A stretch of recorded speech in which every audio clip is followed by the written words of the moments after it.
Hey, everybody, welcome to another edition of the Sports Beat with Richard Holdridge, presented by Georgia Alabama Sports Live. I'm glad that you're able to join us this evening as we have got just a great show for you. I'm going to talk about the baseball playoffs, opening night in the NHL. I'm going to reveal my top 10 NFL teams. And later on in the show, in honor of the 15-year anniversary of the ESPN 30 for 30 documentaries, I'm going to personally rank my top 10 ESPN 30 for 30 documentaries of all time. This is just my list. I had a little fun with it. That will be later in the show. Let's talk about the baseball playoffs. How about the New York Mets? Well, if you're a Mets fan, you're very happy. They defeat the Phillies 4-1 to advance to the NLCS for the first time since they went to the World Series in 2015. 4-1. Ranger Suarez was on the mound for the Phillies, and Francisco Lindor hit a grand slam, and the Phillies are done. This is the second year in a row that the Phillies fail to make the World Series, and they've got to be disappointed right now. I mean, they took care of the Braves the last two postseasons, and they can't get by the Mets. The Mets will await the winner of the Dodgers and Padres. Right now, the Dodgers are leading the Padres, and they're trying to force a game 5. I look at just the Dodgers. If they don't make it to the NLCS, it's a complete failure, as the Padres have a 2-1 series lead. Meanwhile, there is something special in Detroit that is brewing as far as sports teams, because the Detroit Tigers end up defeating the Cleveland Guardians 3-0 to take a 2-1 series lead.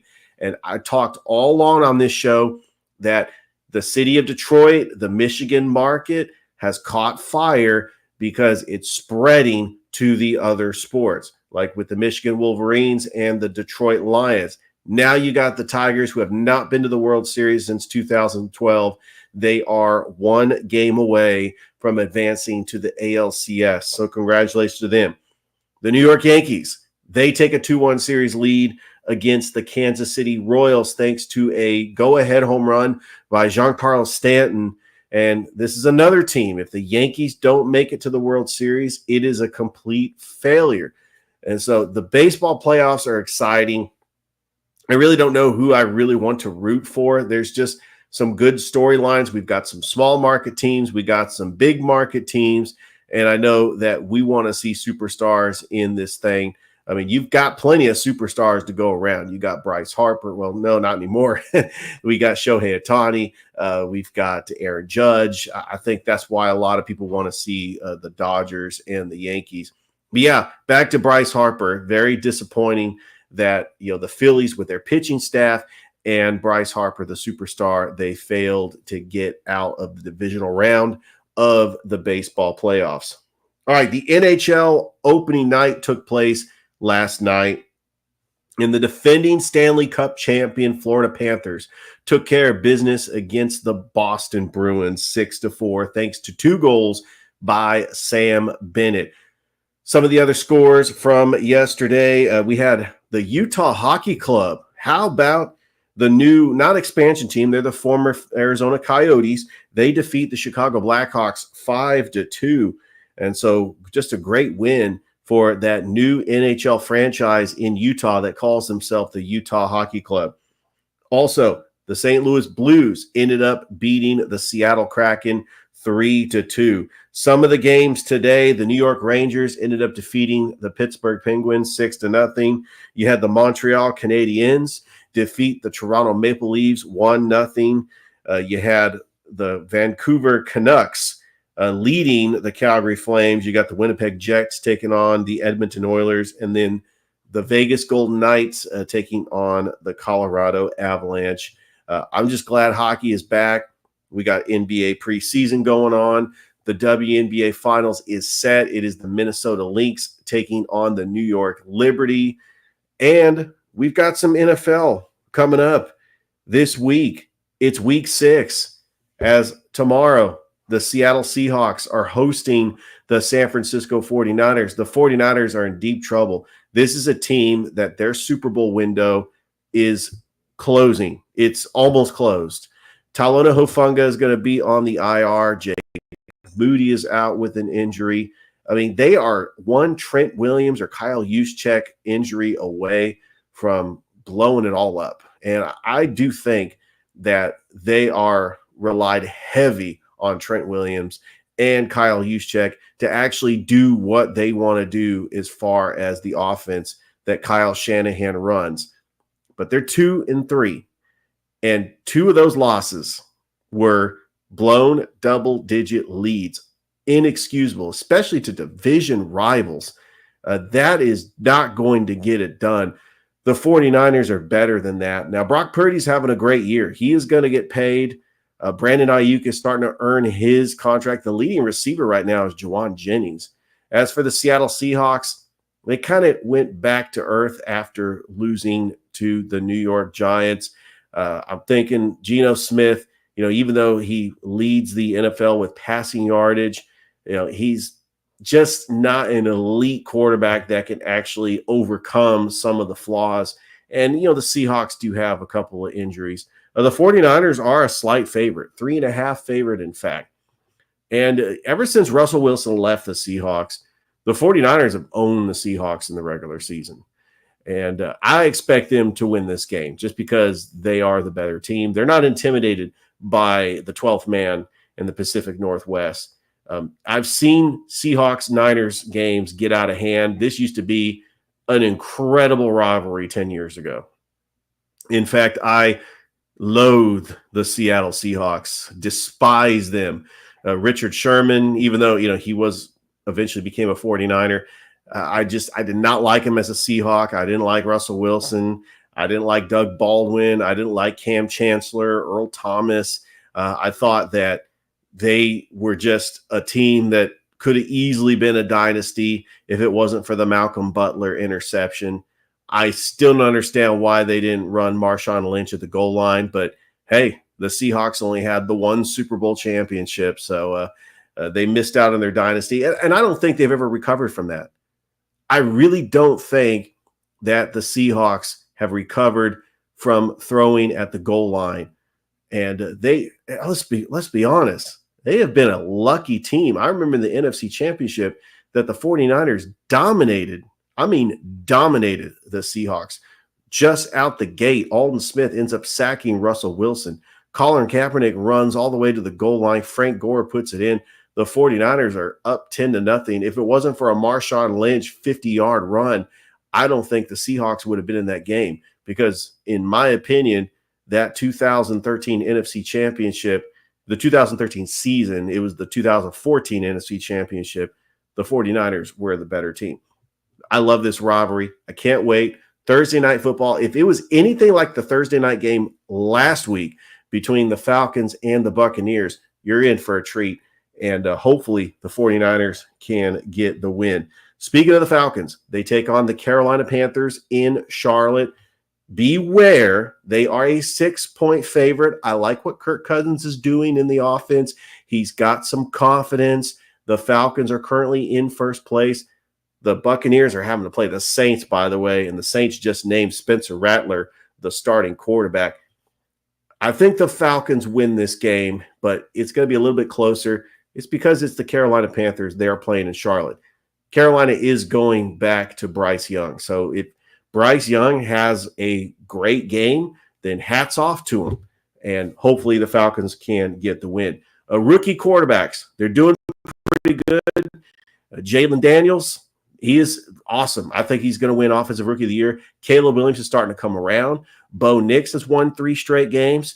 You got the Patriots that named Drake May the starting quarterback. And you also have Spencer Rattler that is inserted in the starting lineup for the New Orleans Saints. So Michael Penix Jr., his time will come, but this is Kirk Cousins' time, and he is really shining in Atlanta with some of the performances. And, the last 3 wins were because of Kirk Cousins leading the Falcons back. They normally don't do that with mediocre quarterback play. And that's all I'm going to say about that. All right. Let's go ahead and talk about my list because, after the Monday Night Football game between the Kansas City Chiefs and the New Orleans Saints, I normally get on and I do a live show, I try to do an instant reaction show to the Monday Night Football game. Well, the last couple of nights, I've been calling games for Georgia Alabama Sports Live. So I didn't have an opportunity to have a reaction show, but that's okay. I'm coming on Wednesday night, and I'm going to give you my top 10 rankings like Colin Cowherd always does on a Tuesday. He calls it the herd hierarchy. I'm going to give you my top 10 NFL teams. So without further ado, here we go. All right, number 10. Even though the Tampa Bay Buccaneers lost, I still have them in my top 10 because I think Baker Mayfield is fantastic. He looks like he could win MVP. And the Buccaneers, they beat some good teams. They've beaten the Lions. They've beaten the Eagles. They almost beat the Falcons. So I got them at number 10. Number 9, the Green Bay Packers. You got to watch out for the Packers. I think that the Packers with Jordan Love, they are a sneaky team. This is a team that you got to watch out for because they can sneak up on you. I'm looking at the Packers schedule to see who they face next.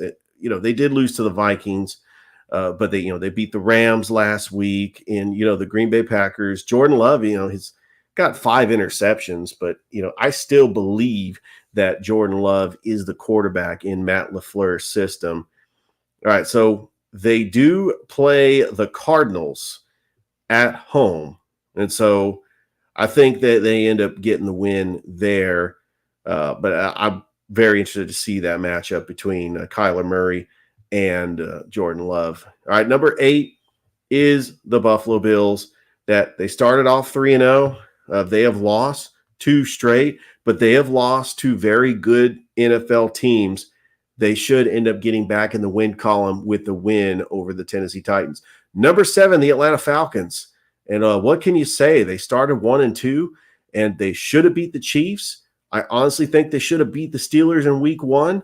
We could be talking about a 5-0 Atlanta Falcons team or at least a 4-1 team. They have an easy schedule. They take on the Panthers. They take on the Seahawks.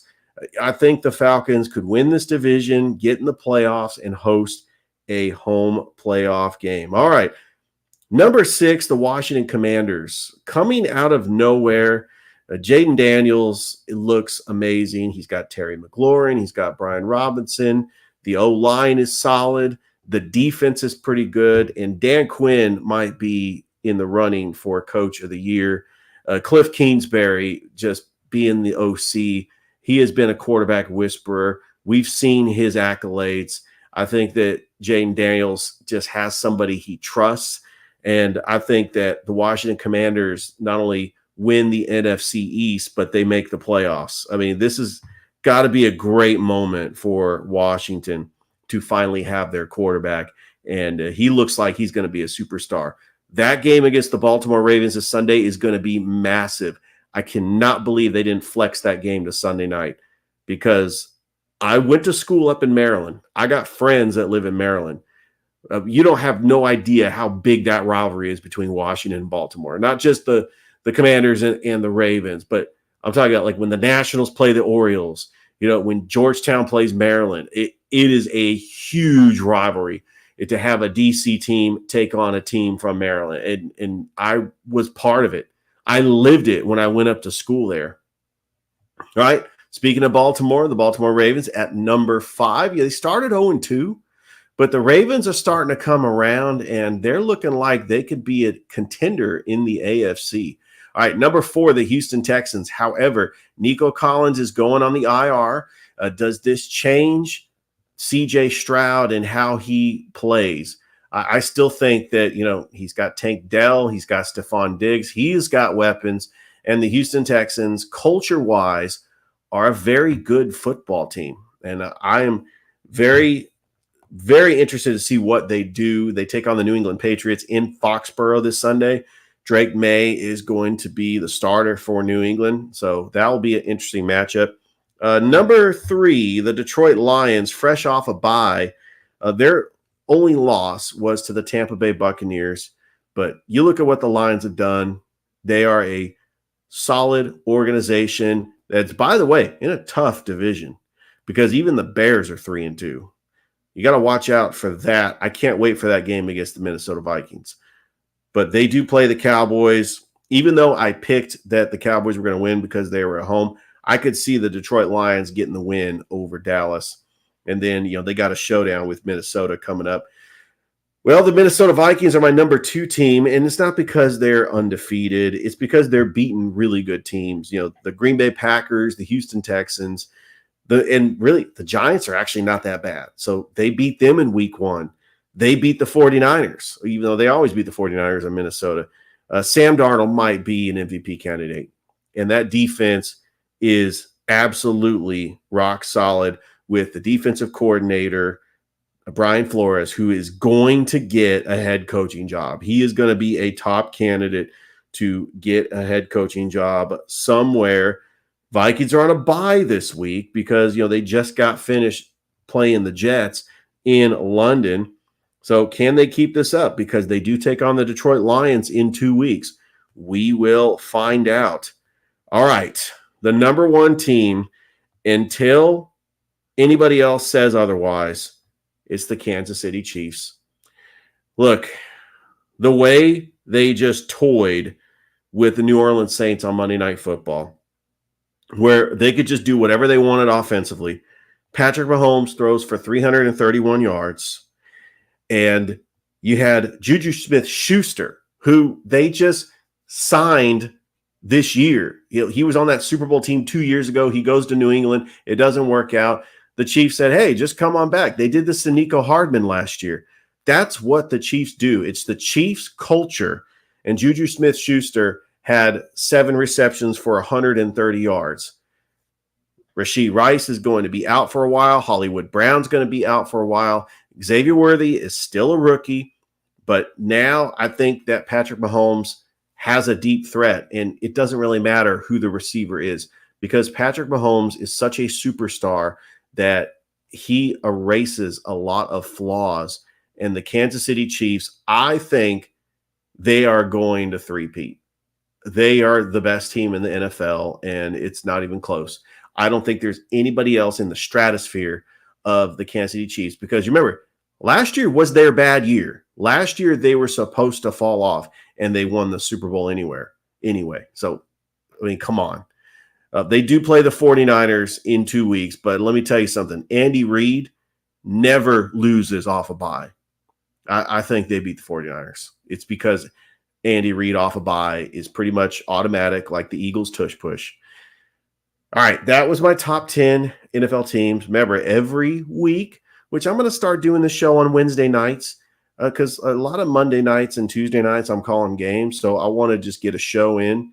So I'm going to get a show in on Wednesday nights from now on. All right, let's go ahead and move that out of the way. And let's go ahead and switch gears here. As don't forget, on the Georgia Alabama Sports Live show tomorrow, I'm going to preview Week 9 in high school football.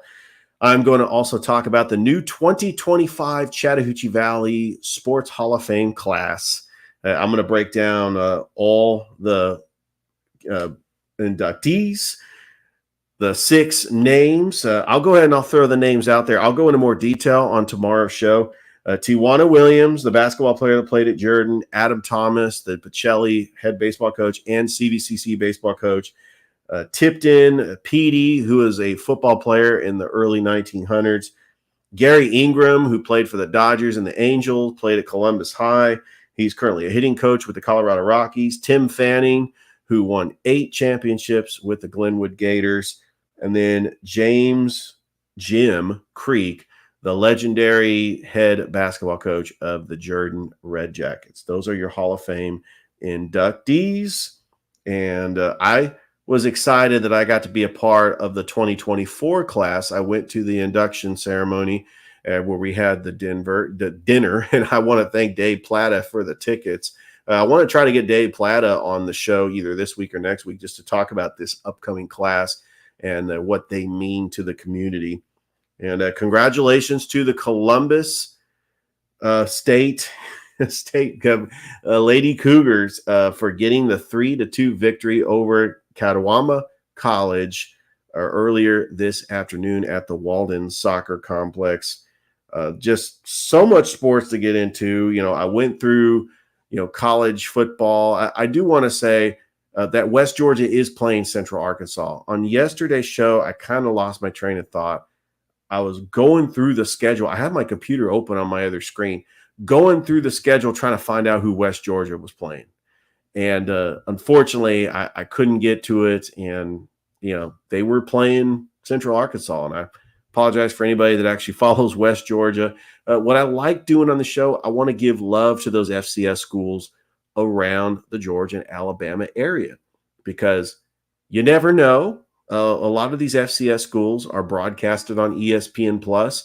I want to get in good with those broadcasters, because that would be a dream of mine someday, to call games on ESPN Plus. And we've got some local teams in this area like Mercer, like West Georgia, like Jacksonville State.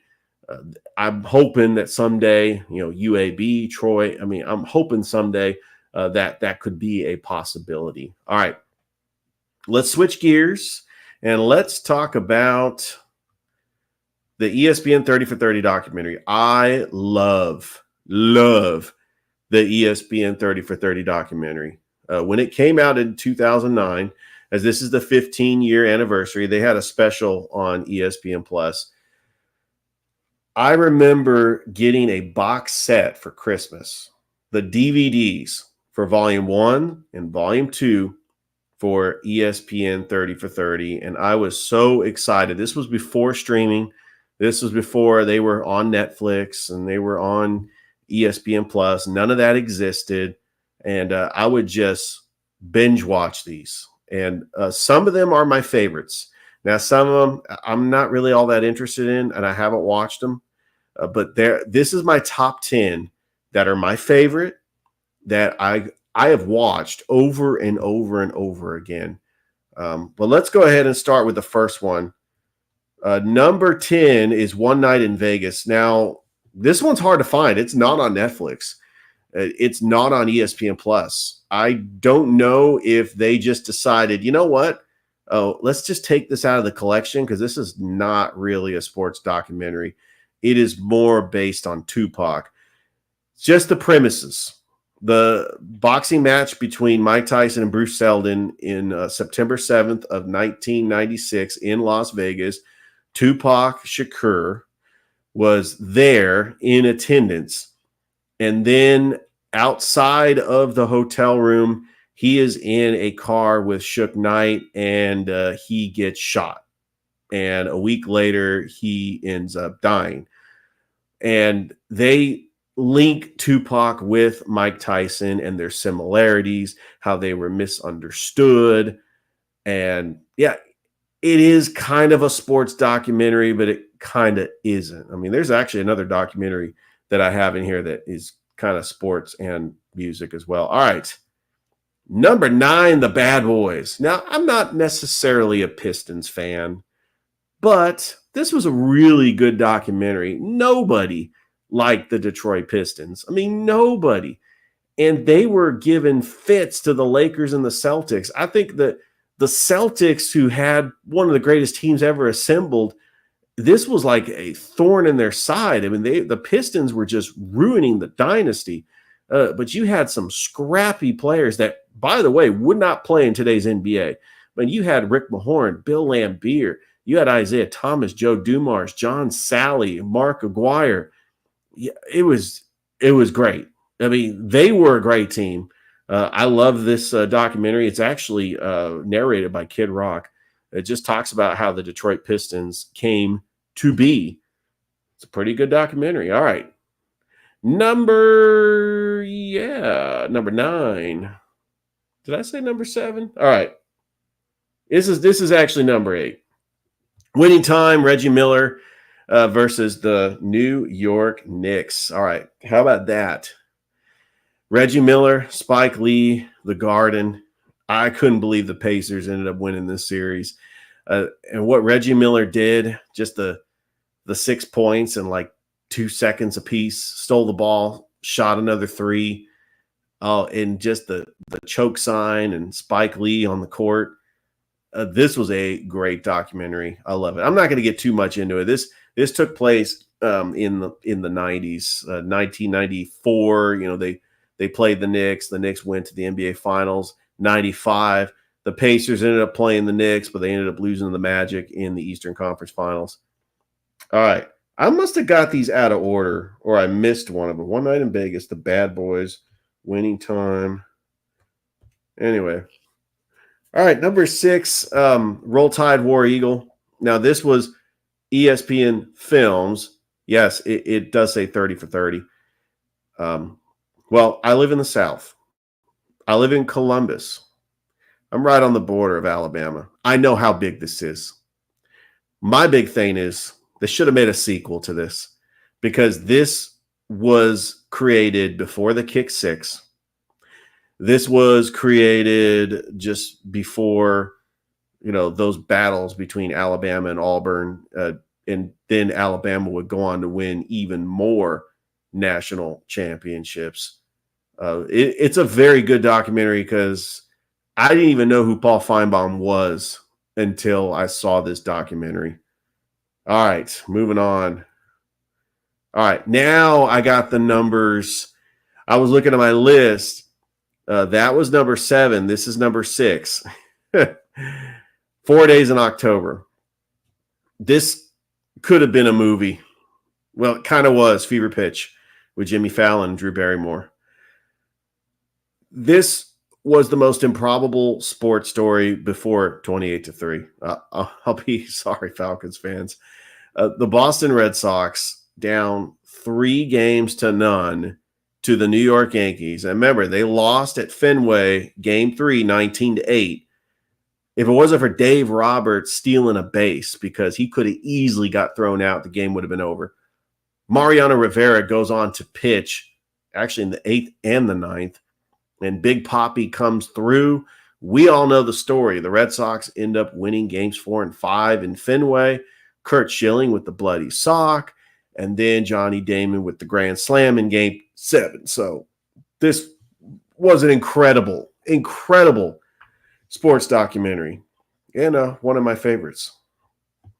Number 5, Straight Outta LA. And I love this documentary because it ties the Los Angeles Raiders to gangsta rap. And if you're not a fan of gangsta rap, you got to understand how big of an impact it had in South Central LA back in the early 90s, late 80s. And the Raiders had an impact because I remember I was in junior high and high school. We couldn't wear Raiders gear because it was gang related.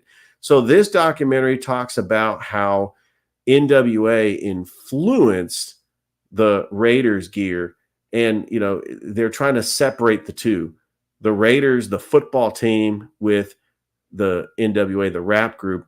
And, they talk about, the LA riots and the earthquake and how, the Raiders ended up leaving Los Angeles in 1994, and they would eventually become the Oakland Raiders. And they were the Oakland Raiders from 1995 all the way to 2019. So now they're the Las Vegas Raiders. And I actually like the story. And this is one of those where I watch over and over again because it talks about the birth of hip hop and how, NWA just completely commercialized hip hop. I don't think that we'd be listening to classic hip hop in the 90s if it wasn't for groups like, NWA, because Dr. Dre would come out of NWA and then Snoop Dogg. And then, yeah, it was a cultural phenomenon, especially in the early 90s. Number 4, Pony Excess. This was about the SMU football team in the 80s that should have won a national championship in 1981, by the way. They had the 2 best running backs that they could possibly have, Eric Dickerson and Craig James. And, you have, Bobby Collins ends up taking over for Don Meyer. And then you have the death penalty, which completely ruined the program. And I don't think SMU has recovered ever since. I mean, they've had some success the last couple of years, but it was bad for an entire decade. To completely cancel your football program for 1 year, and it was so bad they could not field a team that second year. And they did make a movie based on this. It was called Necessary Roughness. I'm just kidding, but it kind of was. I don't think that they will ever impose the death penalty on anybody ever in the history of sports. That no, not in college, no. Especially now that they're paying players. I mean, come on. Number 3, the U.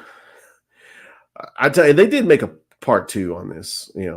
If you like Nevin Shapiro. Anyway, the University of Miami, the 1980s, Howard Schnellenberger, Jimmy Johnson, just all those players that were playing in the NFL. This is part 1 of the U that goes all the way up to like the mid-90s.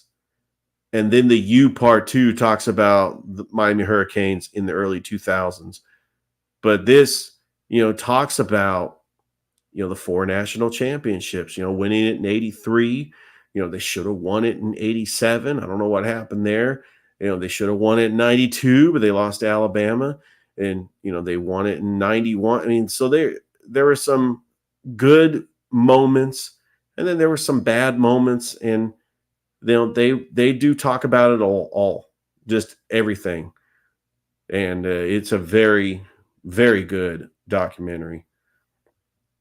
Number 2, now this is a multi-part documentary. There's our 5 parts to this. It won an Academy Award. I love it. I absolutely love O.J. Made in America. I mean, it really humanizes somebody that was the American dream, was a football player, and everything that went on in his life with the double murders of Nicole Brown Simpson and Ronald Goldman, and going through the OJ trial. I mean, this was during my high school years, the OJ trial. We didn't get to listen to the verdict on the TV. I don't understand why. I really wanted to. But he was acquitted, and then he was found guilty in the liable in the civil trial. And then he got arrested for trying to get back his Heisman Trophy. And O.J. Simpson recently passed away last year. So, it's really a good documentary. It was done well. And, they also had the movie that came out on FX called The People versus O.J. Simpson. It was a pretty good movie starring Cuba Gooding Jr., which is kind of funny because they always have like stuff similar that comes out around the same time, like Deep Impact and Armageddon. All right. My number 1 sports documentary, my number 1 ESPN 30 for 30 documentary. I mean, is there any other documentary that rivals The Last Dance? This is a 10-part series on the Chicago Bulls, not just the 97-98 Chicago Bulls. Yes, that is the focal point because that's why it's called The Last Dance. This goes back to Michael Jordan, Phil Jackson, Scottie Pippen, Dennis Rodman, Steve Kerr. They dissect everything about the Chicago Bulls. Jerry Reinsdorf, Jerry Krause, the Chicago Bulls coming up and winning the 6 NBA titles. I like how they flash back. They start in episode 1 with, the beginning of the 97-98 season, and then they flash back to Jordan's early years. They talk about the Jordan rules. They talk about Jordan stepping away from the game and playing baseball and then coming back for the second dynasty. It was a great dynasty, a great documentary. It is an ESPN 30 for 30, even though we don't see the logo on here. But yeah, The Last Dance, and it happened around COVID. I mean, there was nothing going on in the world of sports, and I just started my podcast, and this is what I was talking about on my podcast. Episodes 1 and 2 would come out, and I would elaborate on my podcast about what I saw. So this really made sports interesting, and we got to be entertained while there was no sports playing on in 2020, because it was supposed to come out June 2020. They released it in April because we didn't have sports for 3 months. Anyway, those are the top 10 ESPN 30 for 30 documentaries, according to me. And, I took some thought and put some thought into that. And, I'm glad that I was able to share that with you in honor of the 15-year anniversary of the ESPN 30 for 30 documentary. Well, that's it. That's my show. Yeah, I went a little bit long, but don't forget, you can catch an episode every Monday through Friday, 2 to 3 on WQEE 99.1 FM up in Noonan. Don't forget, tomorrow I will preview week 9 in high school football. I will talk about Pacelli volleyball, as they're going to be in the GIAA playoffs this Saturday. I will be on the call for Georgia Alabama Sports Live. I'm actually going to be at Calvary for Calvary Strong Rock. Noah Shelton's going to be on the call. I'm going to be producing that. We got Griffin Northside coming up for Thursday night football. And then we will be at Otis Spencer Stadium for the Midtown Showdown. High school game day will be there. So stick around. Thanks again. And I hope everybody has a great rest of your night.